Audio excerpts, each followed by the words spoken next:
Okay, morning all. I have started the recording, and I will share that later as well.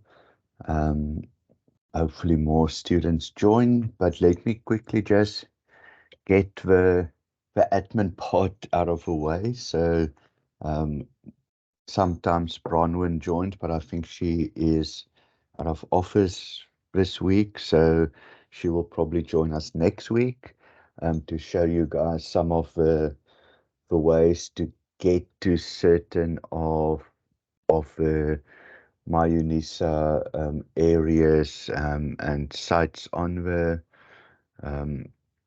on the portal and those kind of things, but that she will be able to share with you next week.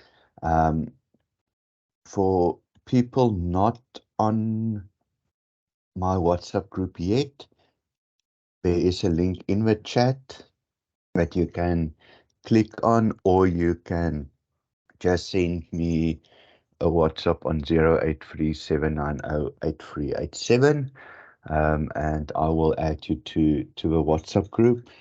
Um, what I normally do is um, from next time I'll share the the PowerPoint presentations beforehand with you on the group, and then afterwards I will also share the recordings and links to the recordings and those kind of things. Um, on the group, I will also then later on share a YouTube channel link that all my previous recordings from last semester is also on, and previous years that I also did with DSC 1520. So there is lots of pre-recordings as well that you guys can go through. What we'll also do is if you can just send me in the chat your assignment deadlines, that we can just plan around some of those assignment deadlines, so that we can just have some of the classes actually to assist you in some of those assignments. So if we need to change a bit the, the class times and days on which it is, we might do that.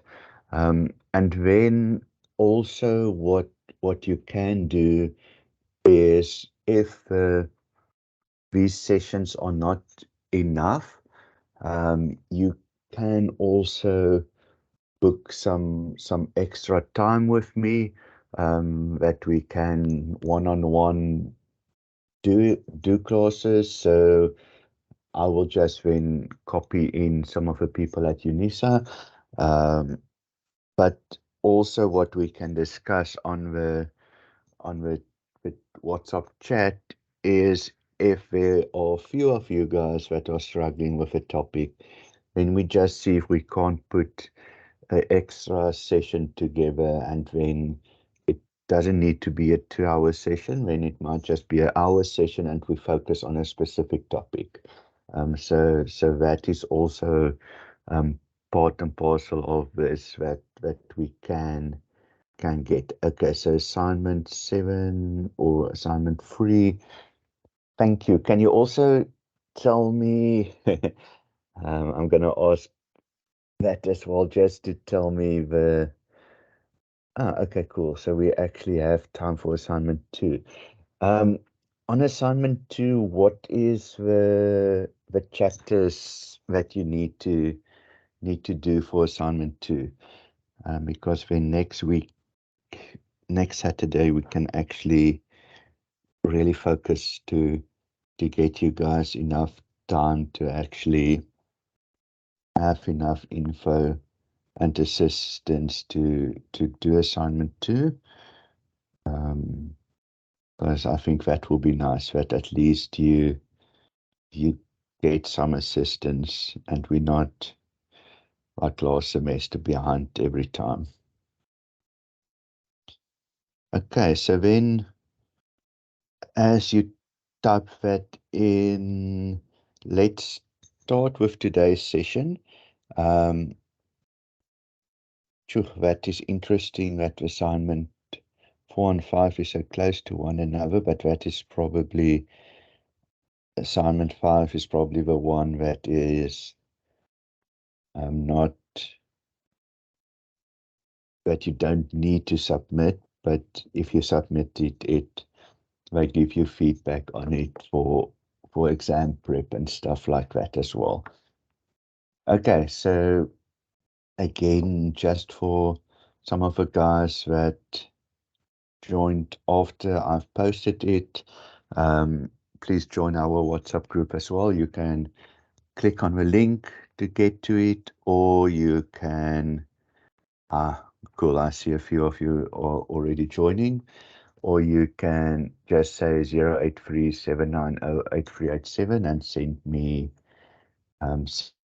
me a WhatsApp, and I will add you to the group. Okay, so let's start. So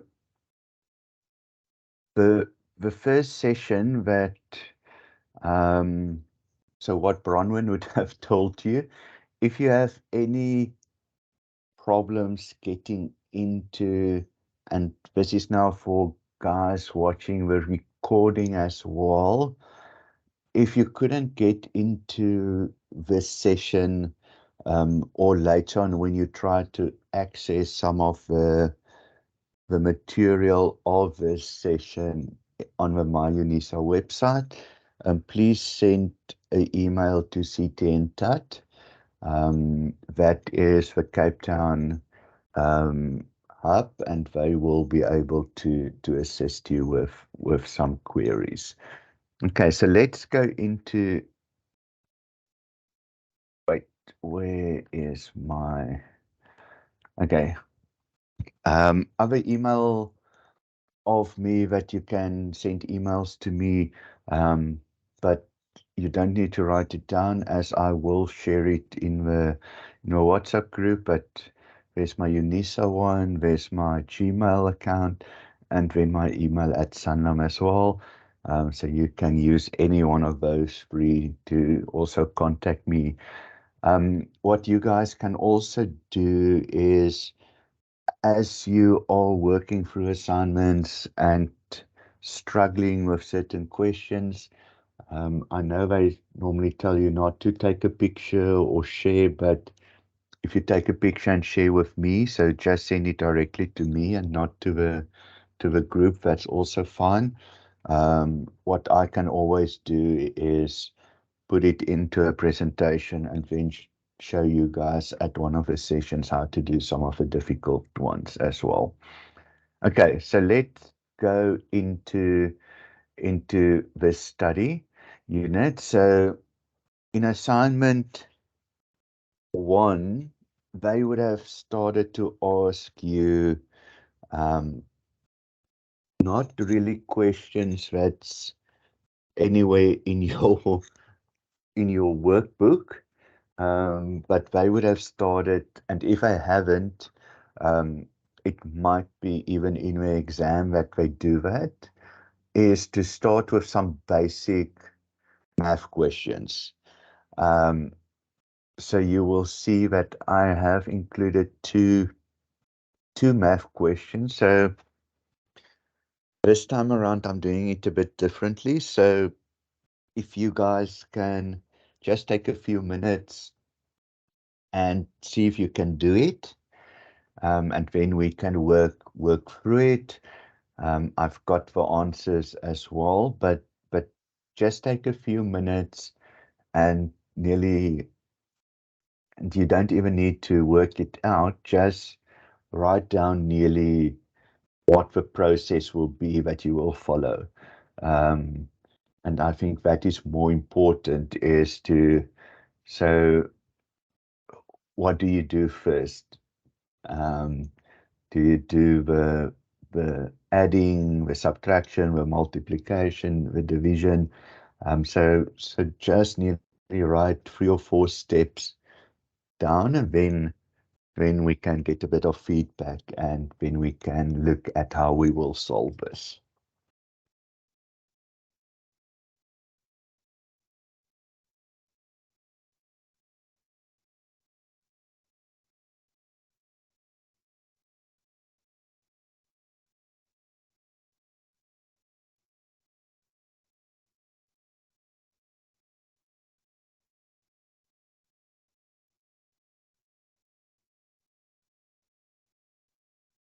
Okay, so what would be your first step in solving this question?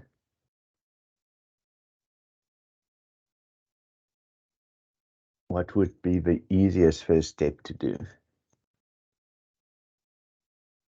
Anybody?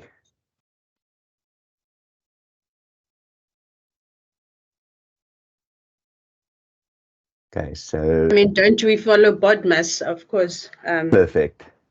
Okay, so we follow BODMAS. So the first thing that I will do is I would put some brackets around some of the in the equation just to show the BODMAS that we will do. So with BODMAS, we always do multiplication first. So this one will be one that we will calculate first. So what you guys will see is nicely we can eliminate those two because 3 is on top, 3 is at bottom. So if I multiply that out, that is the easy 1/4. Okay, so that part I'm done with. Then I look, okay, no more multiplication, but there is a division. So when we divide,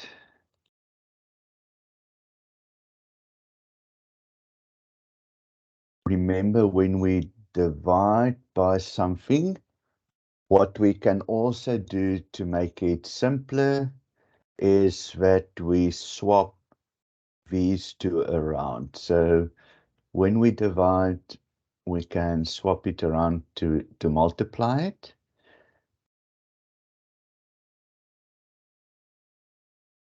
So that formula will change a bit. And now again, nicely 3 goes in there once, 3 goes in there twice. So we sit on the top with 5, and we sit on the bottom with 4, because 2 times 2 is 4. Okay, so we have worked out that one, and then the last one is just 1/6. Okay, so at least now we have made it simpler already, but now, unfortunately, what is we can't just simply add it all up. We need to get a common denominator at the bottom. So how we will do that, we'll check what numbers 6 and 4 can go into. So it can't be 4, it can't be 6. So the next one, we can try 12. 4 goes into there and 6 go into there. So we sit with 12. Okay, so 1/6 is what over 12? It is 2/12. 5/4 is what over 12? So 4 goes in there 3 times. 3 times 5 is 15. And then 1/4 is what over 12? It is 3. And so then we, at the top, we have 2 minus 15, which is what, minus 13 plus 3. So we sit with minus 10/12. And then what I always say, check your answers for options that they give you as answers. So if it is 10/12, one of your answers, don't go and simplify further, then that is your answer. But if you don't get 10/12, you might need to simplify. So then we will say, okay, well, let's try 2 first. 2 goes into 10 5 times. 2 goes into 12 6 times. So then your final answer will be minus 5/6. But please let your answer set guide you in how far you need to simplify, because you also don't want to straight go to this part and then there isn't an answer because they actually had 10 over 12 as your final answer. Okay, so let me just share. So let's see how it was done. It was done exactly the same way.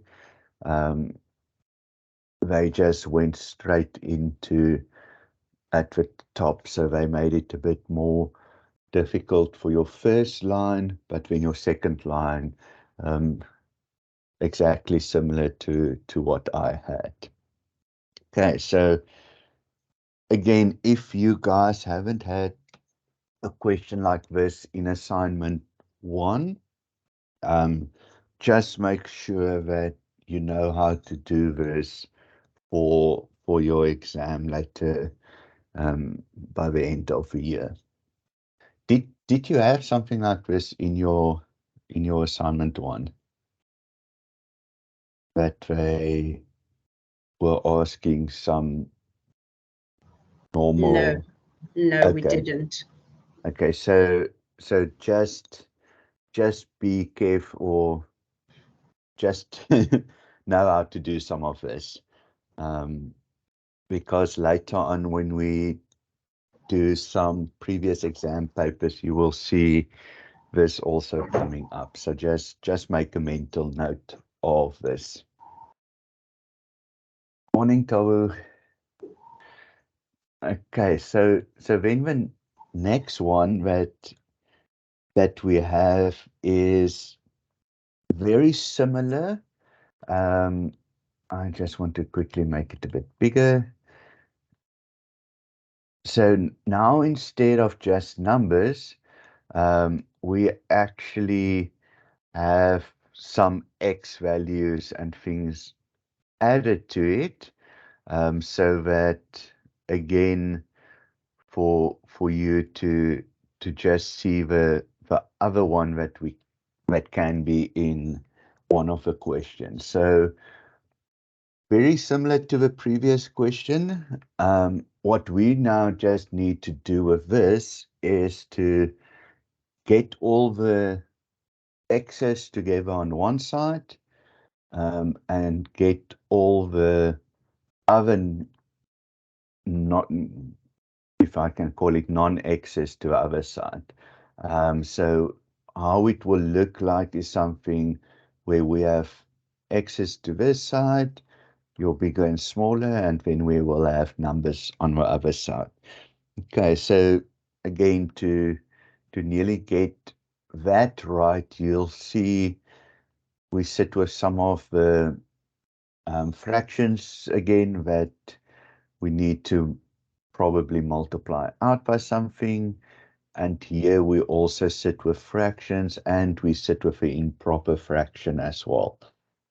So what I would do is probably first try to multiply this one out, and then multiply by a number that we can get nearly rid of all the fractions, and then we can work with the rest of the number set.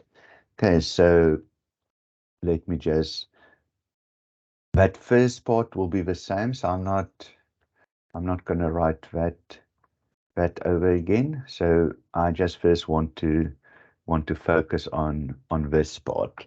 Okay, so the normal maths need to multiply in, so minus times a minus becomes a plus. So plus 4x over 3. And then if we need to multiply this in, so remember that in proper function, the 1 and 1/4 over 4 will become 5 over 4. So minus 4 times minus 5 over 4 again becomes a positive number. it's 20 over 4, but we can actually, you see it will be 20 over 4, but let's already simplify it. Why must we work with fractions if we don't need to? So 20 over 4 we know is in any case 5. Okay, so that we've nearly now worked out. The rest we can just write out as normal to get your next step nearly. So now basically I need to, there's a division by 6, there's 1 by 2, there's 1 by 3. Because I took away the 4, now actually 6 to 3, we only need to multiply everywhere by 6. If I kept the 4, then I probably would have multiplied by 12, and then again, some of the equations becomes a bit more difficult. So let's always keep it as simple as possible. So 6 times minus 2x becomes minus 12x. Let's just want to take that away, that it doesn't look like we have negative numbers. So then 6 times this, so you can see the 6's will disappear. So we just have plus 5. If we've got 6 times this, let me put the 6 on top. Again, 2 goes into 2 ones, 2 goes into 6 3 times. So we will sit with 3x.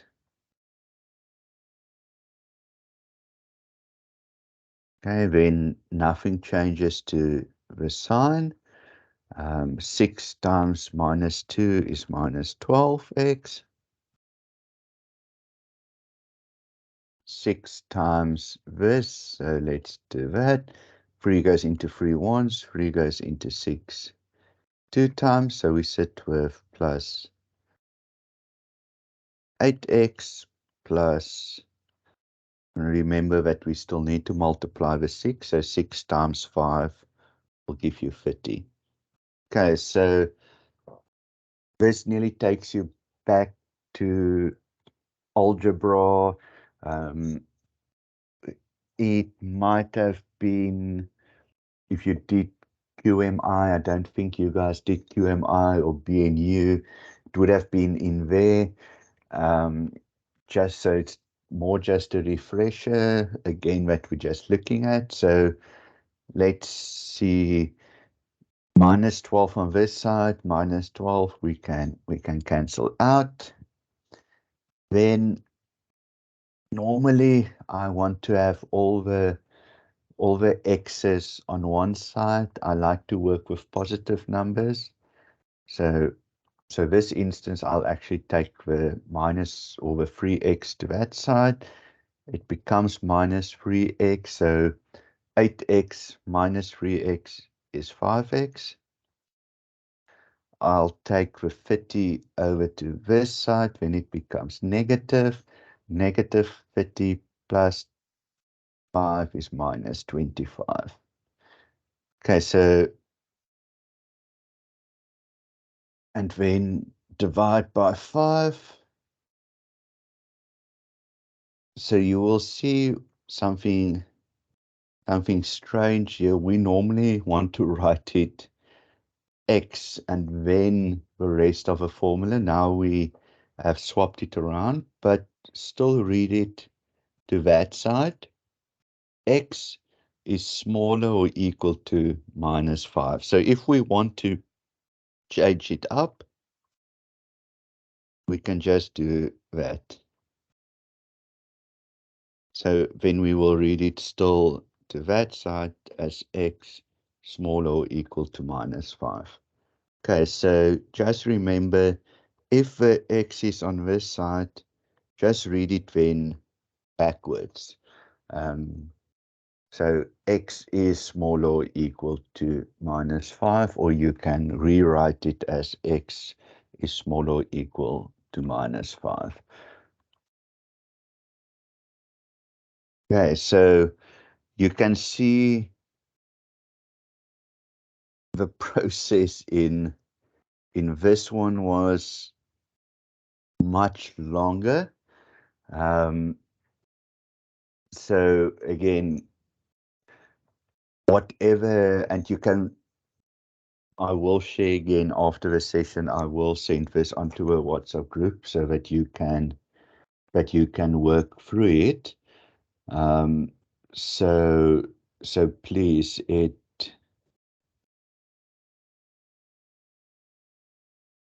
it is available. I will share so that you can go through it and see which ones is the easiest for you to work with.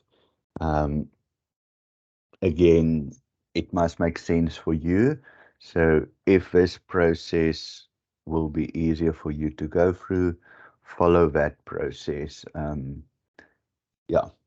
Okay, so this was just 2 questions that I thought I'm going to add just in case you get something like that, because I have seen in previous papers they ask it, and it's not really in any of your chapters that you are doing at the moment. So just that we cover that. And if you now in assignment 2 maybe get something like this, you can always ask again for assistance to me around some of these, because again, it's not in your study guides at all. So don't worry then to ask me for assistance on it. Okay, so let's go into chapter 2.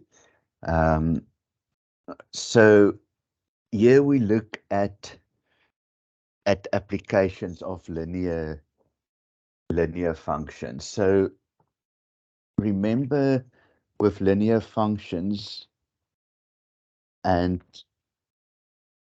when, I don't know when last you guys did linear functions, but the simplest linear function is always a straight line, and this straight line, there's always some different ways to write it. So I normally write it as y is equal to mx plus c.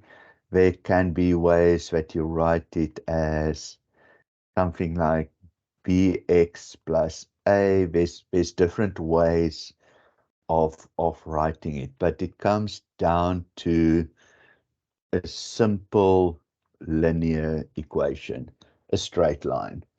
Okay, so in chapter 2, we will look at straight lines, but what they now introduce in chapter 2 as well is some economics behind it. So we will look at concepts of revenue, cost, and profit, which is always going to be straight lines.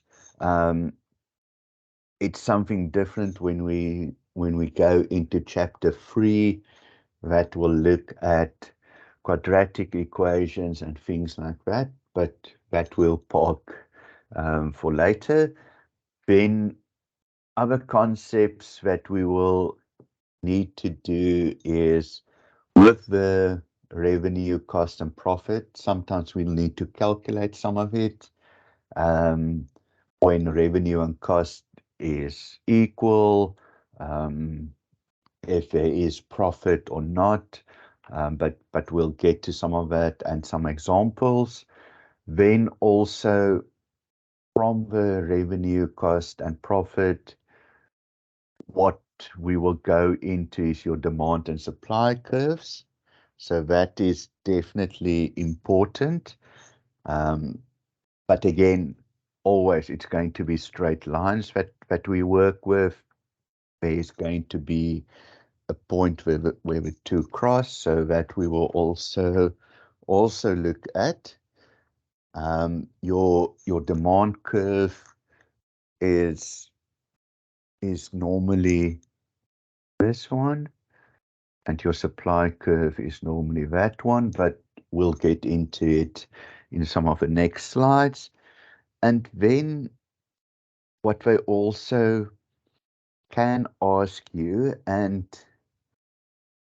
again, they will not ask you, because your exam is multiple choice, it's online, so they can't ask you to plot something, because you won't be able to do it in the exam, but they can give you a line graph, or they can give you a function, and then they can ask you which one of the four graphs are the correct one.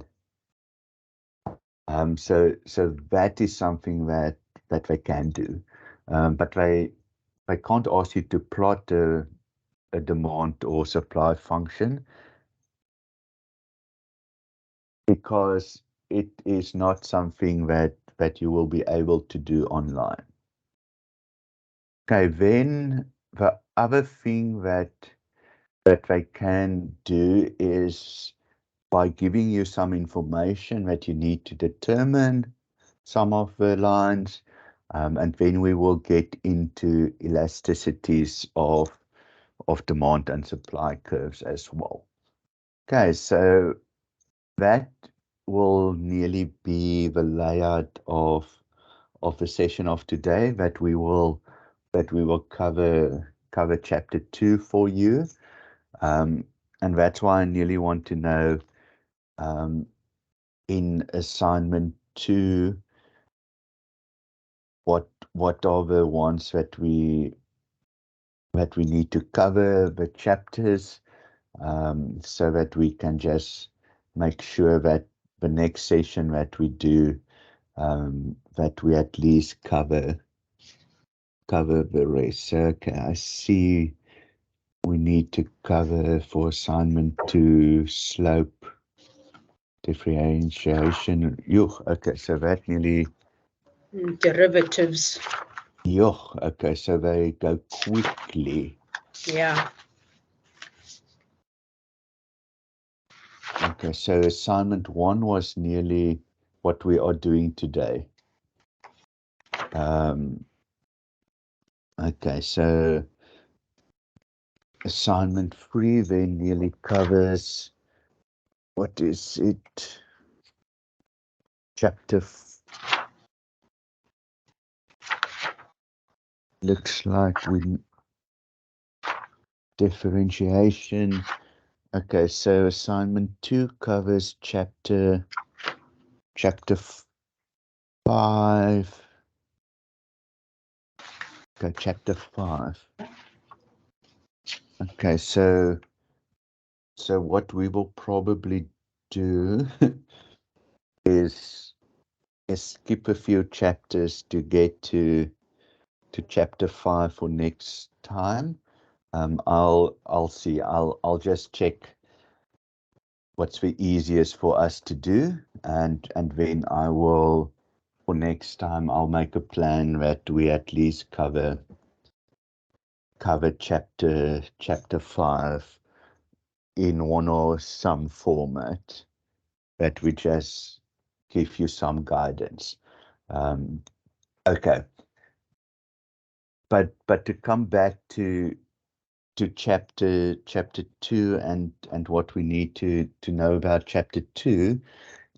So, and there you would have seen in your assignment 1, but in your exam there is always 2 or 3 questions around this. Also, just a note for your exam is the questions are not in a straight line format, that assignment 1 is first, assignment 2 is second, assignment 3 is the third set of questions. They mix and match it. So it might be that you start off with a simple cost and revenue, then they throw in a quadratic function, they maybe ask you some elasticities on that, and then somewhere down the line they come back again to the simple one. So just also there is they shift the questions a bit around in your final exam paper. Okay, so what is important from this is in the questions they will all give you a fixed cost. So total cost is basically equal to your fixed cost and your variable cost. So with a fixed cost, they can tell you a few things. So they can all tell you it is an amount value. So they can tell you maybe it is 2,000, or they can say, well, the fixed cost is 10 Rand per item or something like that. So they can nearly give you those two types of things, so that you need to use the 10Q later in your formula that you will use. But total cost is always fixed cost plus your variable cost. And your variable cost, you will see, is also nearly a function of how many products times what the costing of that is. So just make sure that when they give you a fixed cost that is nearly looking the same, that you can distinguish between the two. Okay, and then your total revenue is basically how many products do you sell and at what price. Okay, so normally they would also tell you your total revenue, how to get to it. And then if we all nearly know our daily lives, so how to work out profit. Profit is basically to say, okay, my income minus expenditure. So profit is looking at your total revenue minus your total cost. And I think it's important to have this function nearly in the back of your mind, because they don't always give you this is total revenue and this is total cost. So they might give you the fixed cost and the variable cost, and you need to know then how to use it. Okay, but this is nearly the background to revenue, cost, and profit, and how that will be used. Then what they also like to ask is, and this is a straight line question, what was in part B that I didn't add was now that there are certain other questions around this on elasticities. So they combined nearly two questions. So we're going to work out this one so that you can just see if they give you something like this, that you will be able to do it in the assignments and in the exam. So, and they love to ask a question like this. So they're not giving you the formula, they're giving you 2 points that the straight line is going through. Okay, so the straight line of mx plus c, and it's very rough, so remember it's always x and y. So where x is 1, y is 20, so let's make that 20. So that's your 1 point. Where x is 5, y is 60, so let's make it that point. Okay, so that is your straight line. Okay, so this will be the point that it goes through y, which is also c, so that is where x is equal to 0. So where x is equal to 0, that will be your point C. Okay, so let's look at, I've got that point, I've got that point. So the first thing that I would want to calculate is the m.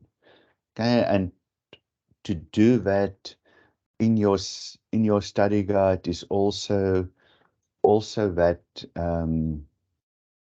formula. So to work out m, your slope, it's basically the change in y divided by the change in x.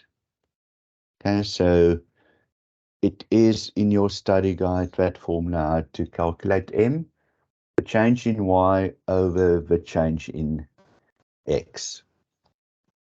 What is, and I think this is important later on as well, when you look at your linear equations, the simultaneous equations, those kind of things, it doesn't matter which point I take first, as long as you consistent with what you do on top is what you do at the bottom, and I'll show you now. So if I take this as my first point and I say 60 minus 20, because that's the change in y, is divided by the change in x, so that is 50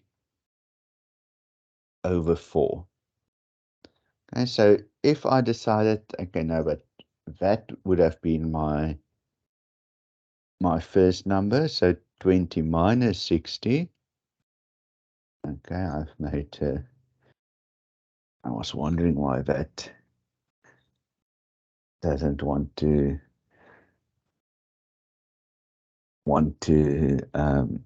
divide so nicely.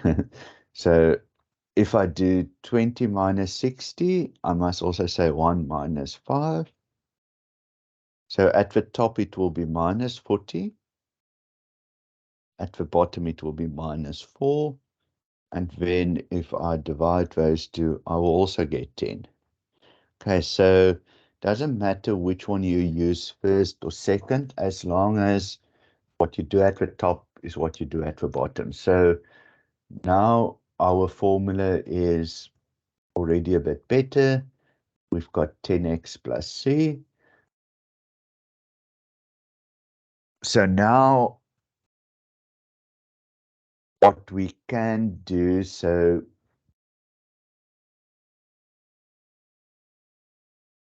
we can say, so when,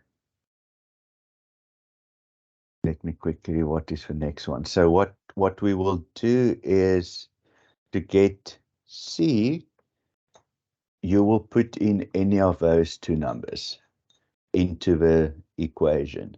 So again, doesn't matter which one you put in, both will work and give you the same answer. So seems like the easiest one is to put in that first number or those two numbers. So x is 10, x is 1, y is 20, and then if I calculate that out, c will be 10. Okay, so now my final formula is 10x plus 10. And you can also see, so that was 20.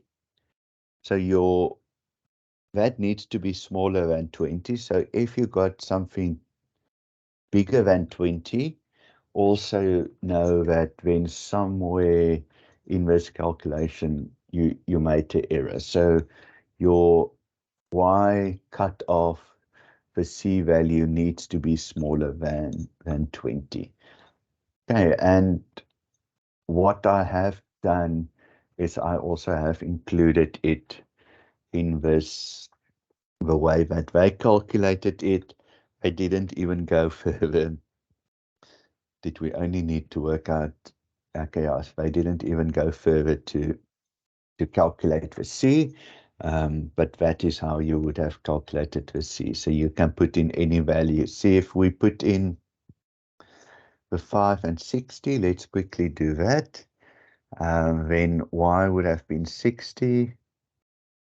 This would have been 10 times 5 plus C. So that would have been 50. 50 going to that side again would have been C is equal to 10. So again, doesn't matter which point you use, you would have gotten the same answer. Okay, so that is if I give you 2 points and you need to work out a straight line equation. Okay, then we nearly use that information or that method to say, okay, but now let's see, we've got a tuck shop. They tell you that you've got fixed cost of 600 per week. So in my formula of fixed cost will be the 600. Then they tell me they sell pies at a fixed price of 25 Rand each. So that is your total revenue. So your total revenue is 25 Rand per pie. Okay, so that's your total revenue. And then they tell you you've got a production cost. So what is your variable cost? 10 Rand per pie. Okay, so you can see there your production cost or your variable cost is 10 Rand per pie. So then to work out your total revenue, remember it is, to work out your profit, it is total revenue minus total cost. We've got the total revenue as 25Q. We've got your total cost, which was the variable cost plus the fixed cost. So you will sit with a formula of your profit that is 15Q minus 600. And now they can ask you a few questions on that. So how many, if that was your profit function, how many pies do you need to sell to break even? Okay, so to break even means that you're not going to make any profit. So to break even, then the profit will be 0. So 15Q minus 600 must be equal to 0. So if we need to break even, 15Q will be equal to 600, which then gives us that your number of pies that you need to sell to break even will be 40. So 600 divided by 15 will give you 40. So then you need to sell 40 pies to at least break even.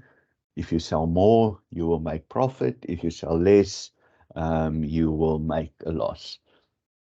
Okay, so that is nearly how we will, in instances, use this total cost, variable cost, total revenue in conjunction to work out your profit, which can also be a loss. So it doesn't always need to be a profit.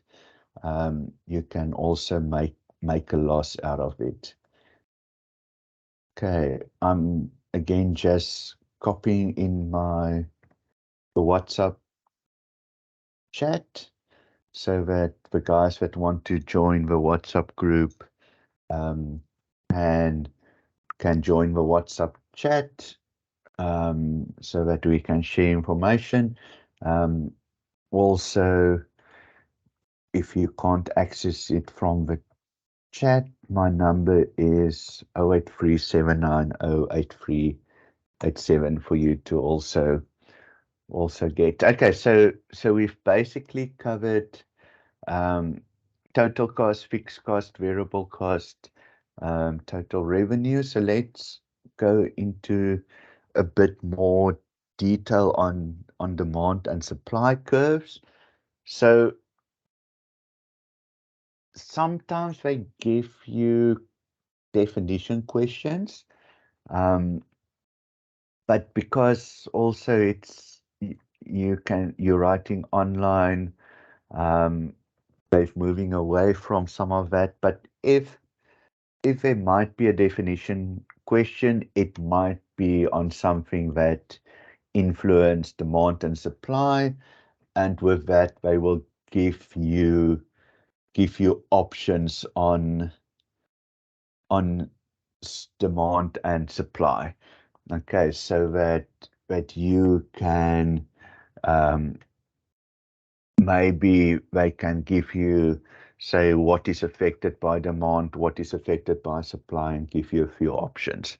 Okay, so that can be as a definition question, but they have moved away from definition questions.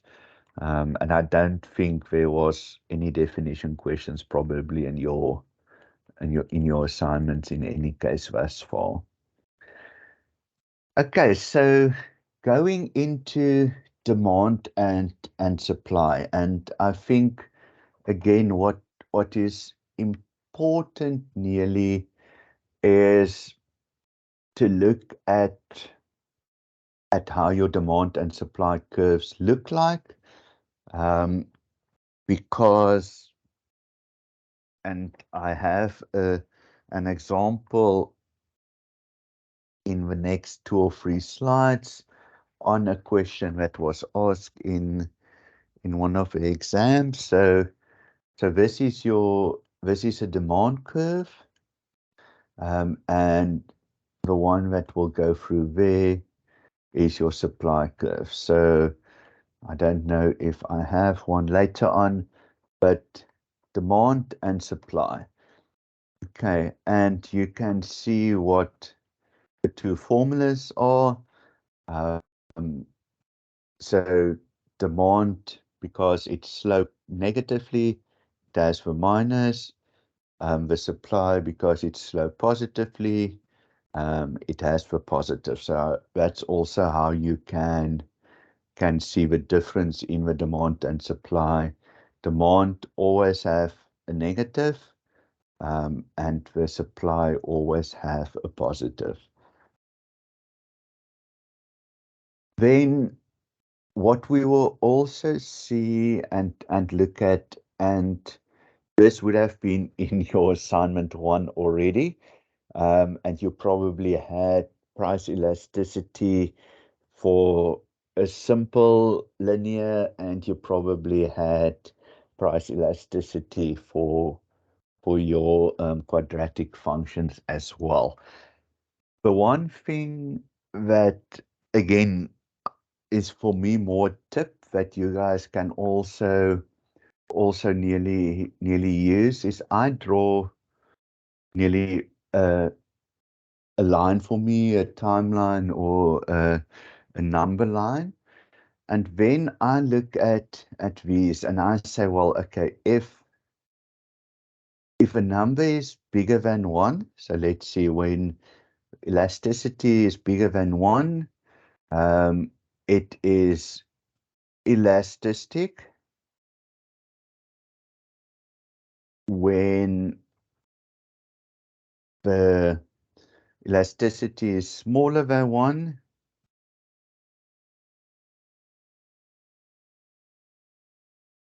so when it is between minus 1 and 1, it is inelastic.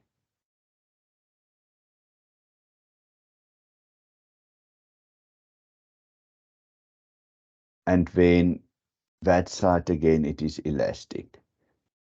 So what you would have seen also in questions is that, yes, we'll get to the formula, but sometimes they say it is minus 1 and it is, or minus 1.1, it is inelastic. Then you can nearly already say, no, it is not, because it should be elastic. So just as an example, um, when you look at elasticity, draw yourself the value line and plot it. And sometimes you can eliminate one or two options even before you start working with a formula, just to nearly have it as assistance to cancel out some of the options. Okay, let's then go into, and again, this is in your study guide.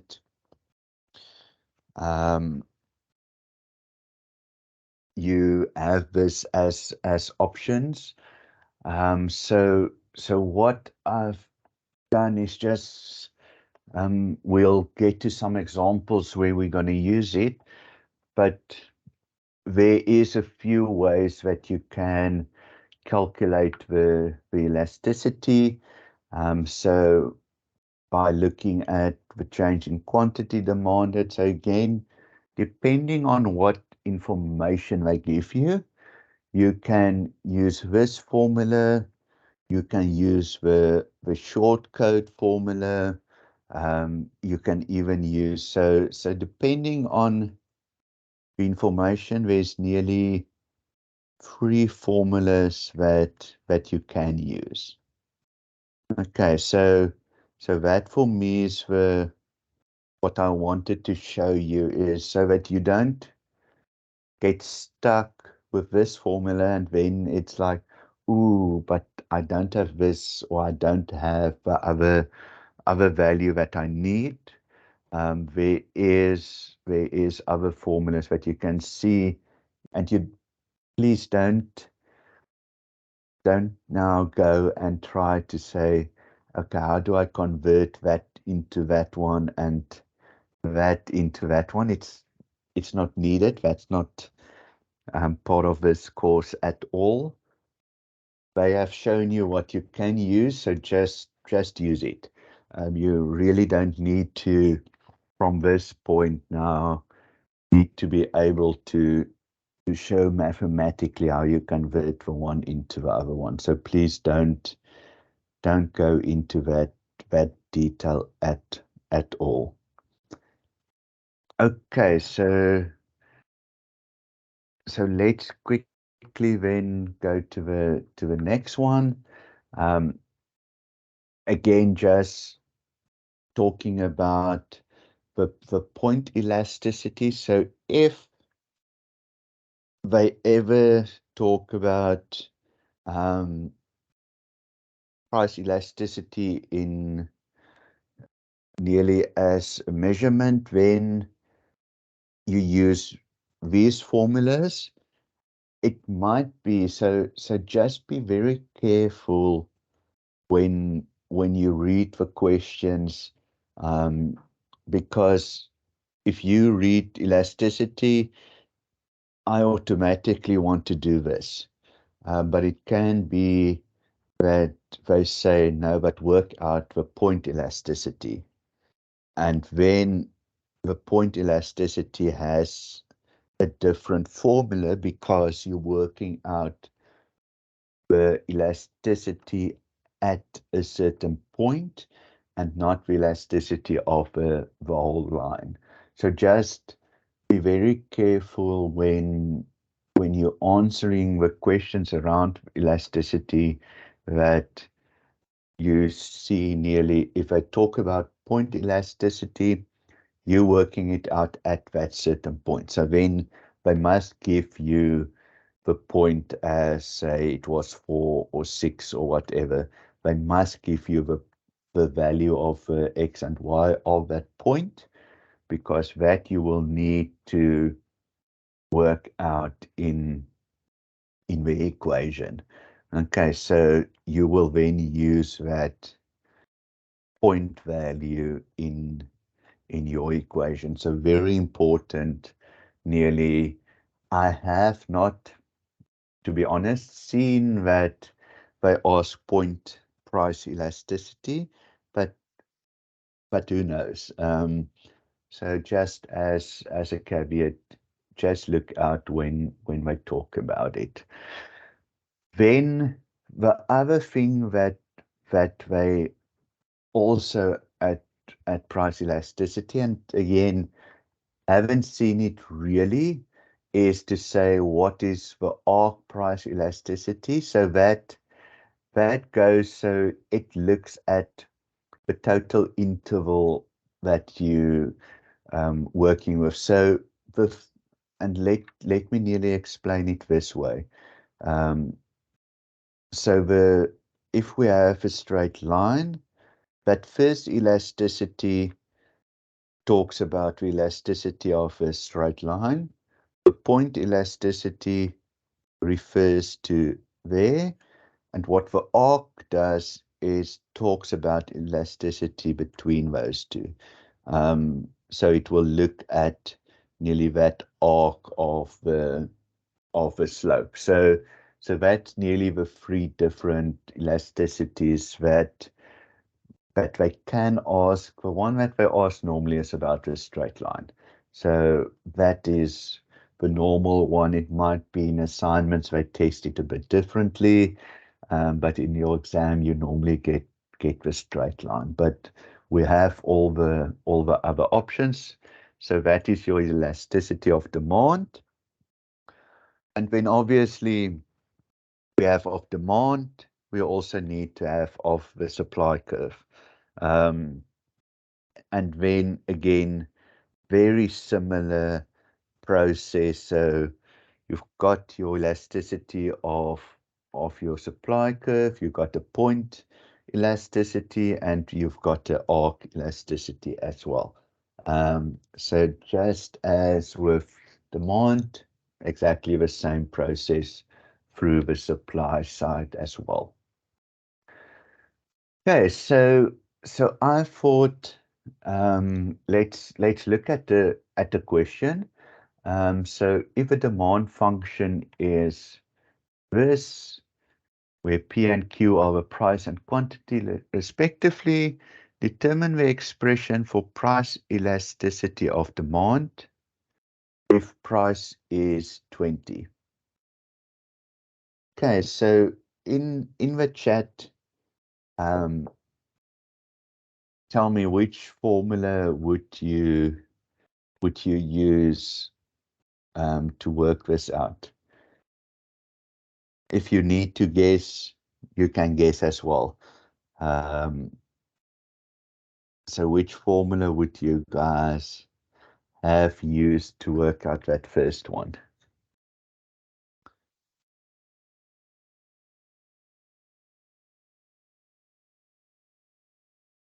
Okay, so there's three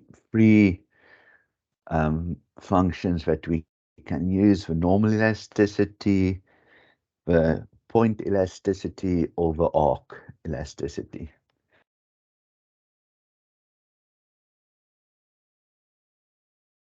Okay, so what we would have used is the normal normal demand function. They give us a lot of information around that, so we can basically use that function. What we will do, and I think that is important, they've given us the price of 20. We will need to work out that Q. Okay, so they give us that price of 20. So we will need to work out the Q. So you will see a lot of times they will give you one of the two. So that now we need to work out the Q, that becomes 50. So then we have the B, we have the Q, we have, the P and the Q, and we have the B because that is that minus 2. Okay, so we could have worked it out with, where was that formula?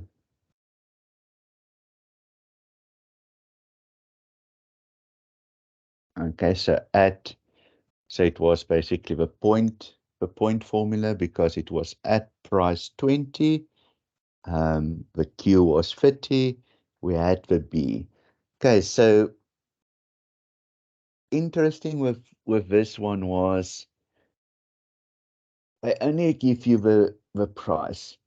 You first need to work out the Q so that you have the 2 points. They could have given you the Q also, and then you needed to work out the price. So what they normally do is give you the 1. They can give either or. They could have given you the 2 points as well. So they could have given you, to say, what was that, 20 and 50. So they could have given you the 2 points as well. So now you can see there was the way that they only give 1. You need to then work out the Q by using that formula. They could have given you the 20 and 50 as the 2 points as well, for you to work out that elasticity. But they basically had said, work out that elasticity at this point. Okay, so we need to work out then the point elasticity. So here you can see it's minus 0.33. So if we needed to say it in this format, minus 0.33 is inelastic. So if one of these options were now minus 3.33 inelastic, that would have been the correct one. But if there was a minus 3.33 that said elastic, we could have eliminated that and say, well, it can't be because it needs to be inelastic. So sometimes that is also why I like to draw that number line yearly to tell you, or to give you guidance if they ask things like this, because I have seen, and you probably would have had an example already in assignment 1, where they gave you 4 or 5 numbers and said one is inelastic, one is elastic, and things like that. So then it is a nice way of nearly eliminating, because it just makes your process of thinking easier if you need to look at 2 answers instead of 5 or 4. Okay, then the second component, and again I'll share this so that you can look at it, was that you needed to write it in the expression of P. So then you will not get a final answer to say it is equal to 20 or 50, or sorry, not that big, minus 0.5 or 1.5 or something like that. It is written out as an expression, and that is how you will keep it. But I am going to share this so that you can go through it in your own time as well, and you can ask me questions on that. Okay, here they nearly what we've talked about is the equation lines. Here they give you a line cuts through the x-axis and goes through the point 2 and 4. What is this equation line? Okay, so let's roughly draw it.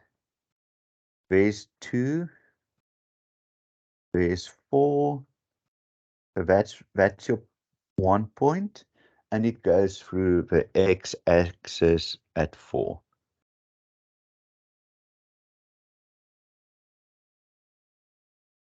Okay, so remember that is 4. So this, where this is going through, must be bigger than 4.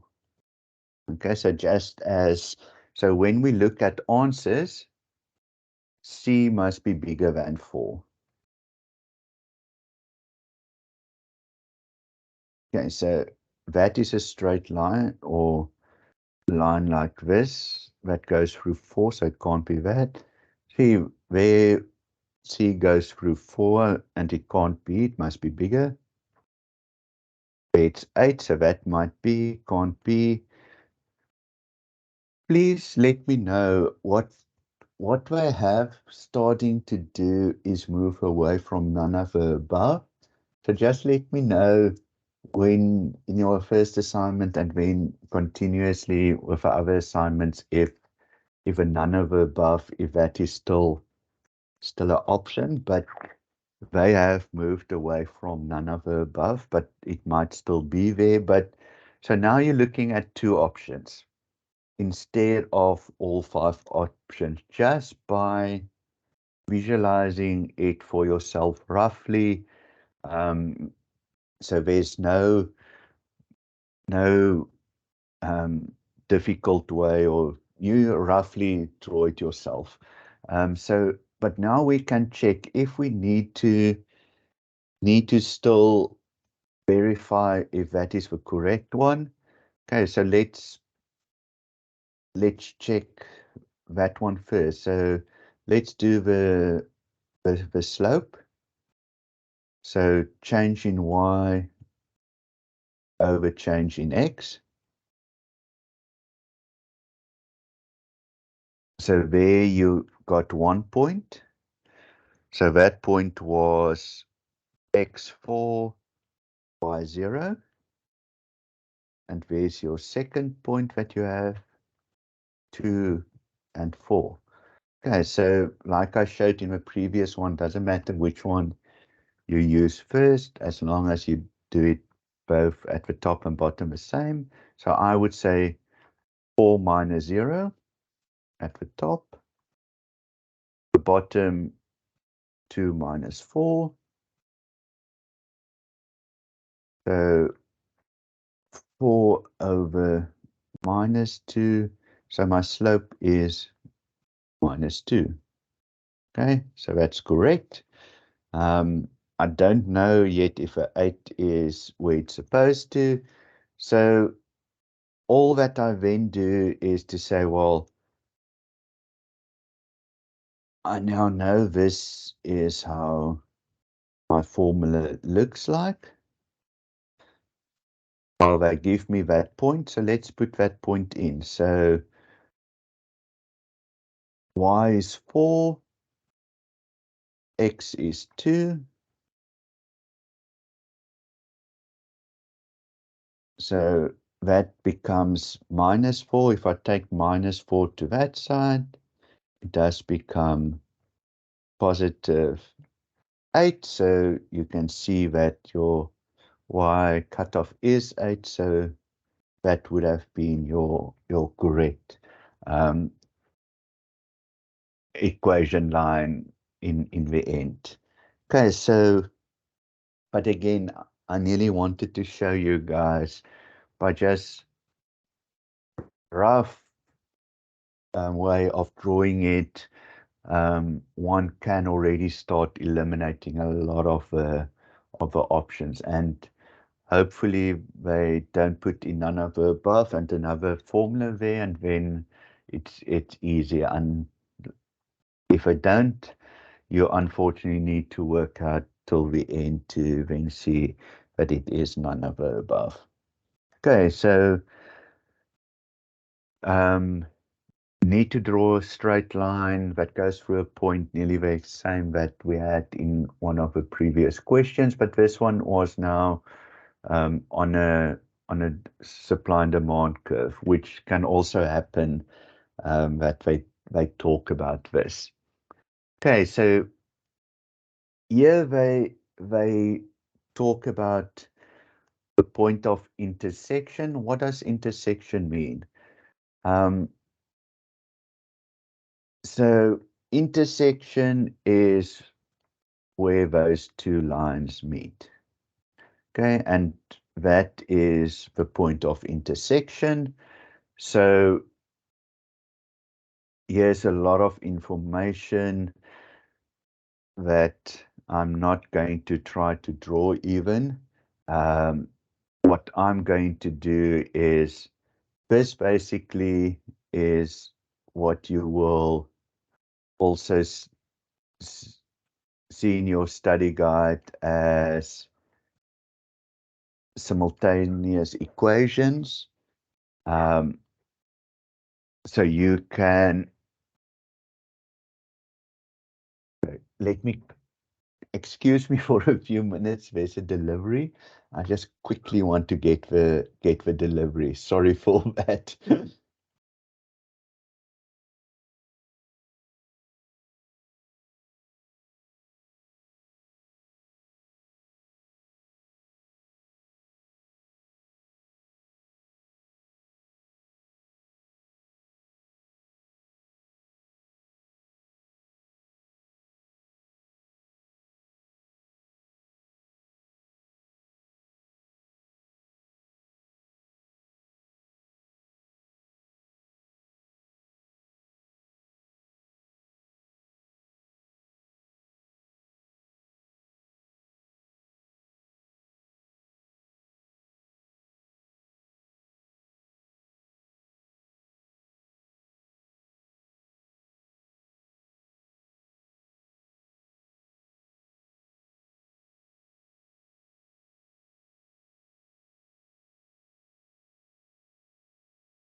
Okay, I'm back. Okay, so simultaneous equations. One thing that you guys can do, and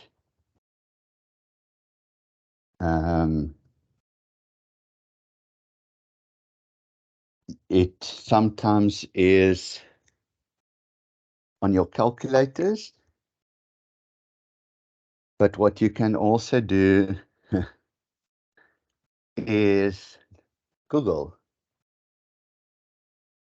systems of equations, simultaneous equations, and you will see that there is online tools that can assist you with this as well. So you are allowed to use online tools.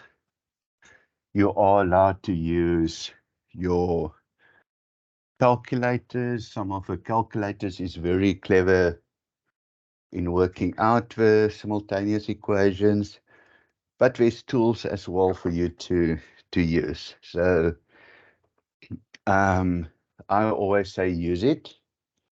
The process is more for you to understand what to do rather than always. But I'm going to show you how to do this if the normal way without using the calculators and things like that, that you just have it in as an example. Okay, so simultaneous equations, I normally want to isolate over 1 over x over y for that, I want the things to be similar. So the second one, I will multiply by 2 so that I can change some of it. So let me do that. So if I multiply by 2, that will become 4x. That one will become 2y. And that one will become 10. Now I can say I subtract my second equation from my first equation. So 4 minus 4 becomes 0. 3y minus 2y becomes y. 11 minus 10 becomes 1. Okay, so I have solved my y number. So my y is equal to 1. Okay, now, again, if none of the above, let's just take that off and say it wasn't there. My 2 points, I've got y already. So now check. Okay, that's 9. It's not there. There's 1. Okay, so we've done it. There, that can't be. That can't be. Okay, so by actually not needing to go further, that is our solution. But again, just to make sure, put 1 into the original. So 4x plus 3 is equal to 11. Then 4x, the 3 goes to that side, becomes minus 3, so we have 8. x2, so we have just made sure that it is this point. Okay, so again, some tips that to maybe eliminate it, some of the options that can assist you. So if that none of the above is not there, then at least we could have stopped after we have worked out why. But also, I'm gonna put in this. Let's do that. Let's go on to and I'm just going to put that into the chat as well if you guys want to play with the simultaneous equations on the website. What it will also help is later in study unit 3, which we are actually going to start off a bit with, where later on these kind of things, the linear inequalities, we can also work with. So please go and play around with that. Okay, so then the last part of study unit 2, and this was also nearly more in study unit 3, where we're talking price and consumer surplus. So that was definitely part of your study unit 3, which we will get to in the next few minutes. So I'm gonna move that a bit out of this one, just to later in this session if we get to it, because yeah, the price and surplus was, or consumer surplus was, later in that. So this is basically what we needed to know about study unit 2. So we are definitely, I'm going to go on. We still have half an hour into study unit 3, so that at least we do get to catch up a bit with where we need to be for your next assignment. So study unit 2 we focused on straight lines, and we basically had demand and supply. We also looked at where it was in equilibrium or where break-even points, those kind of things. So, but that was always to do with a straight line. Now we're going into functions where it doesn't need to be a straight line.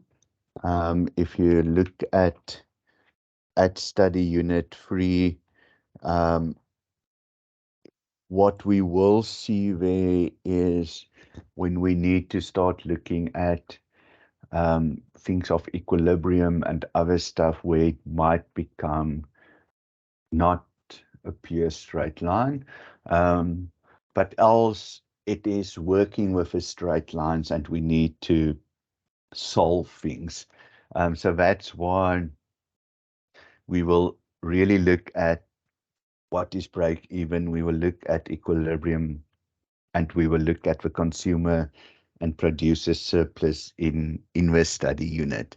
And then also, because it is all the straight lines, and it might be something, I'm just drawing a few, the concept of the linear programming that will come out as well. And again, if you want to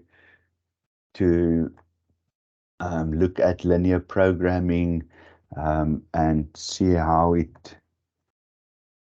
you can look at things on the internet that can support you with that, there is, again, let me show you, and I will put this into, so if you want to play around a bit, there is a linear programming calculator as well. I will put that link into our chat as well, so that you can put in, they can tell you you need to maximize it with all your formulas. So let's say that was the formulas that you needed to do.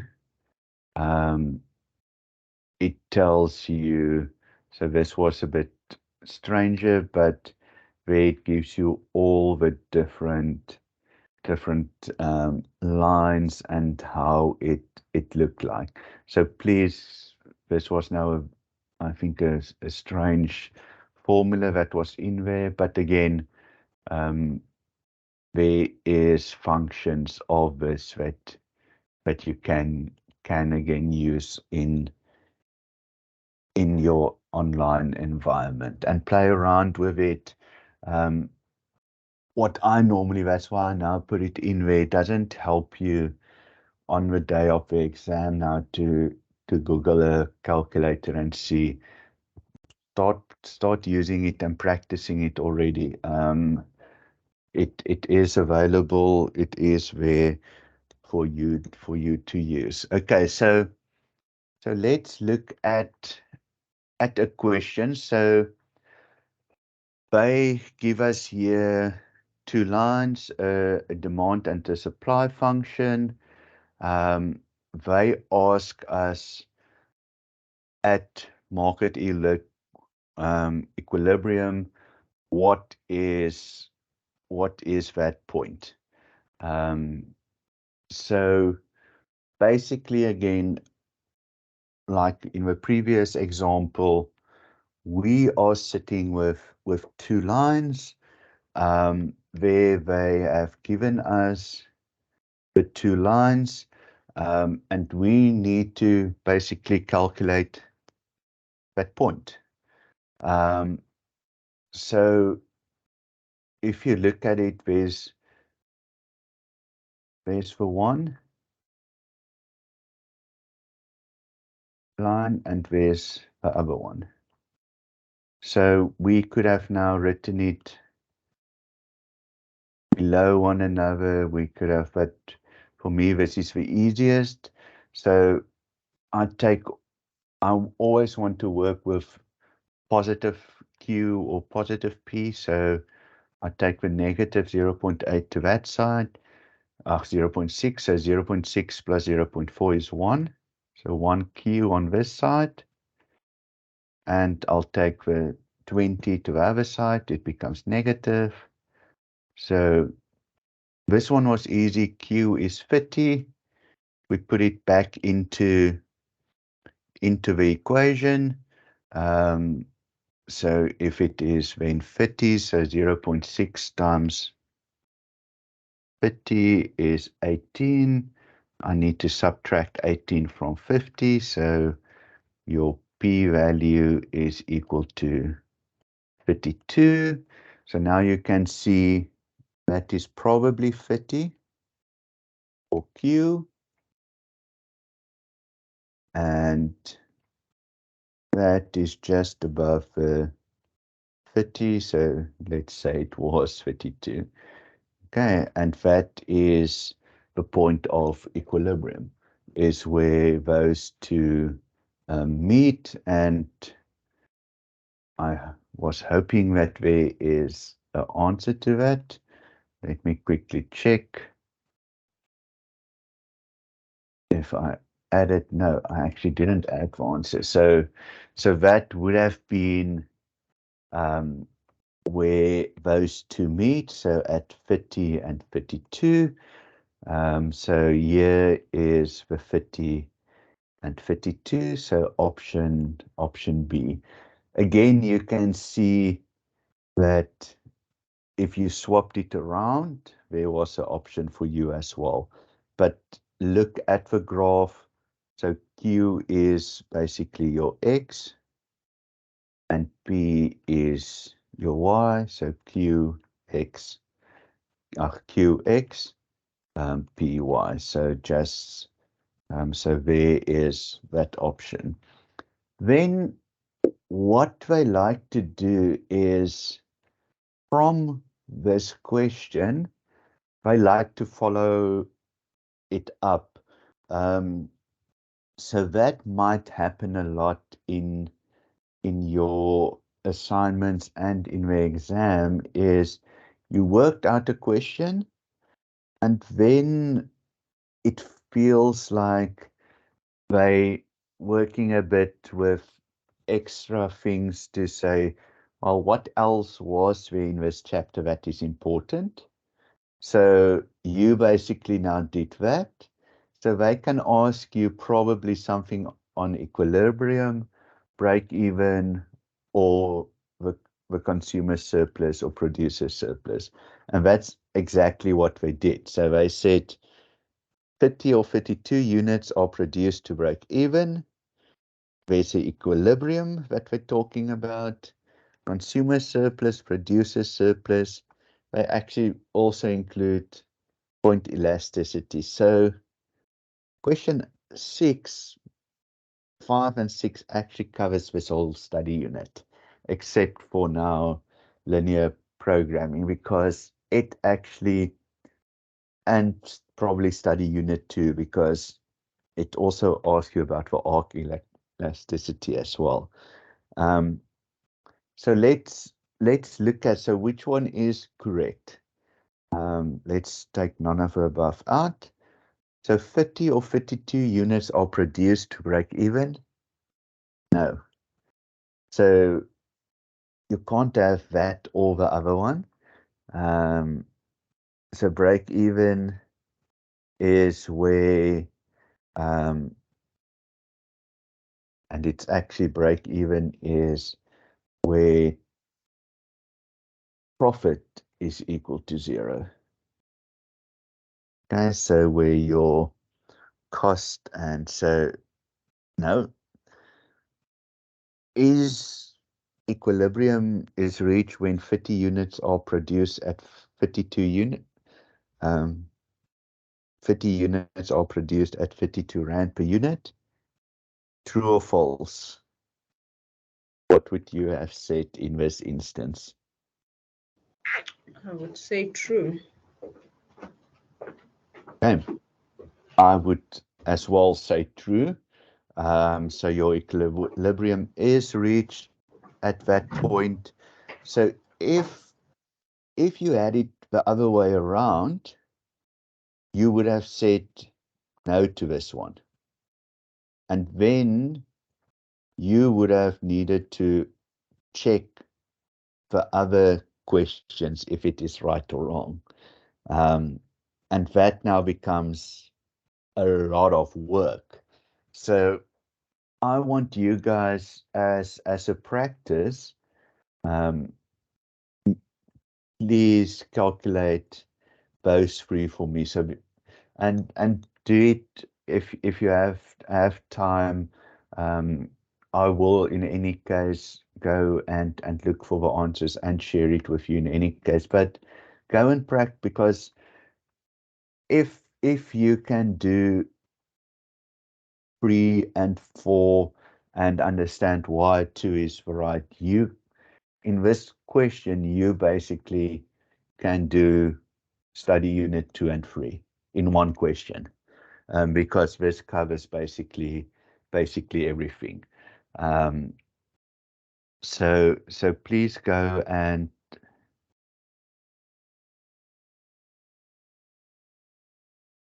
yeah. So I think that is something that you can go and do, and I will share later on some of the answers for that as well.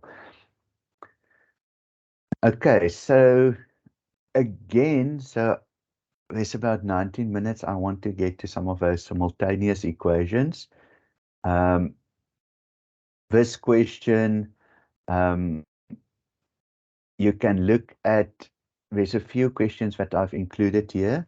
Again, I will go and I don't know why I didn't put in the answers.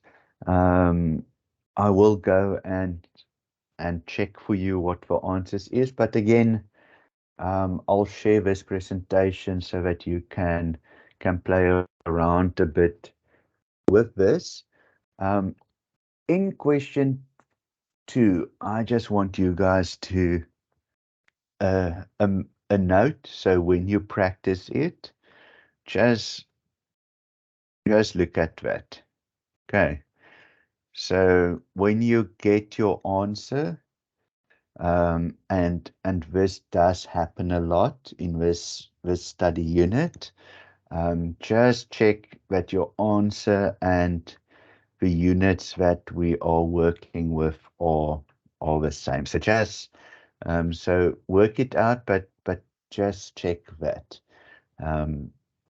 Okay, so what we also have in this study unit, and again, it would be interesting if they had anything like this in your assignment, but the things that they also talk about is price ceilings and price floors.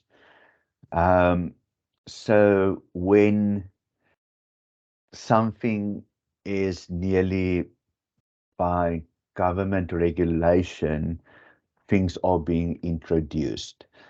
So when you get to something like, and let's quickly, if we look at is not allowed to exceed the ceiling of, so if you look at, sometimes government will say no, but the price of maize, we fix it at a certain price. So then they put in a price ceiling. Sometimes they will say, okay, but something is nearly, we need to protect our producers. So I haven't seen really that in a long time anything on price floors, but there could be instances where they want to protect a certain industry. So then they might say, okay, but iron ore can't be sold for less than, so that price and demand doesn't make it that it becomes so cheap or something like that. So government normally intervenes in certain instances to protect markets. Um, Price ceilings we see more regular than price floors. So a very good example of price ceilings is sometimes on on medicine, where they would say certain medicine can't be sold for more than a certain amount, or certain medical services can't be sold for above a certain amount. Um, so that is normally where the price ceilings and price floors come in. For that, there is changes in your calculation. Um, so you will then need to, let me quickly see. So you will need to add certain things to that. So let me, and again, there is explanations later on, but say this was your normal demand and supply curve, and suddenly there's a price ceiling. So we will move the price ceiling amount. So now suddenly it will, you might produce more, but the price is falling. So if bread was 15 Rand, I'm just making it up now, and they say you can't sell it for more than 12 Rand. So by effect, the price falls, and it's nearly, when we look at, when some companies say they've got specials on certain things, so the price falls and more people are buying it. Okay, and what will then happen later on is it will just, a new equilibrium will set in later on in that space. Okay, the same with the price floor. Um, so that was your original one. So what happens with a price floor is they say, well, it can't be sold for more than something, so your price will move up a bit. With that, what will happen then later on, you will again get the move that will now become your new demand and supply curve. For both of them, there is formulas that you need to incorporate. So let's see why that is now not working. So there are formulas that, if it is complementary or substitute formulas, there are formulas that you need to incorporate. But again, there's a nice definition of that in. So this, let's move that one to the subsidies, and so you can see how that influences and what you need to take into account. I assume there was something like this in your second assignment, or in your first assignment. Okay, so we had that question where we covered consumer surplus, break-even point, things like that. What they can also do is give you a graph. This is the graph. They don't tell you anything else about it. Okay, so let's see. They tell you, okay, it's a demand and supply. So which one is which? Is graph 1 the demand, or is graph 2 the demand? Okay, so that is Graph normally 1, is the demand. that one the demand? Oh, no, that's the supply. Okay, cool. So Yeah. that's the supply, that's the demand. Mm. Okay, so line 1 represents supply and line 2 represents demand. That's the correct one. point A, it's not break even, it's equilibrium. So just be careful with that break even. Break even, remember, is when total cost is equal to total revenue. Okay, total cost equal to total revenue. Equilibrium is when your demand is equal to your supply. Okay, it's different. Okay, demand equal to supply is equilibrium. Break even is when total cost is equal to total revenue. So we make that mistake a lot of time because that is nice. The two graphs cut one another, so that must be something that are equal to, and then we a lot make the mistake to say, okay, but that's the break even point. So please just make sure break even is only to do with total cost total cost is equal to total revenue. Okay, so that would have been wrong. Point B represents the minimum price consumers will pay. Not really, because it can go on as well. So that would have been also wrong. The area of triangle ABC represents consumer surplus. Okay, it's not that whole, won't be that whole triangle. It would have been that to cut it, so it's also not that, and yes, none of the above. So it can be that they give you something like this, where a lot of this is then around the theory as well. It doesn't look like it, but you're actually looking at theory questions in this. They don't ask you to work anything out. They ask you if you actually just know the theory behind it. So there I said your consumer surplus is actually just the top part. So that's your consumer surplus part. So you will need to sometimes work out that consumer surplus. Remember way back when you probably did bit of maths, how to work out the area of a triangle. We need to say the formula for that is half the base times the height. So we will need to know what that length is, and we will need to know what that length is. And that is how you would work out your consumer surplus. The same, I think the next is the producer surplus.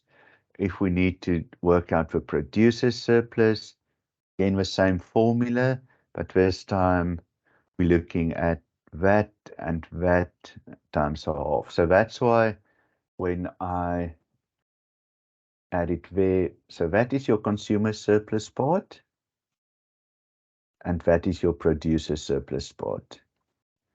So that line, that equilibrium, if I draw a straight line through there, consumer surplus at the top, producer surplus at the bottom.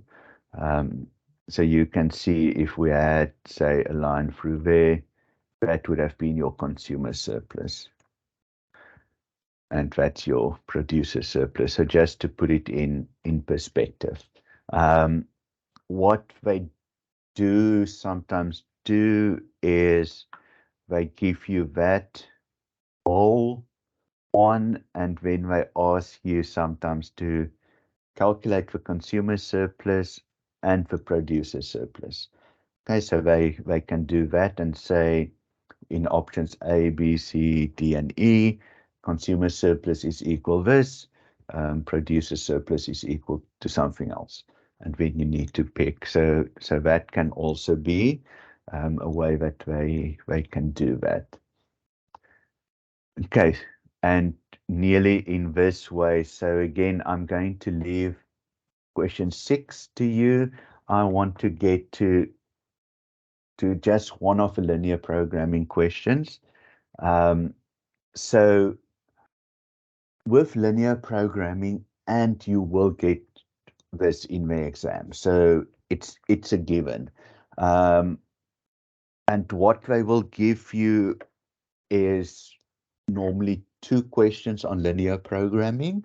So one will be where you need to look at the linear programming and out of the information that they give you, need to create formulas. The other one is that you will see is they give you a set of inequalities and they give you graphs, and you will need to say which one is the feasible area.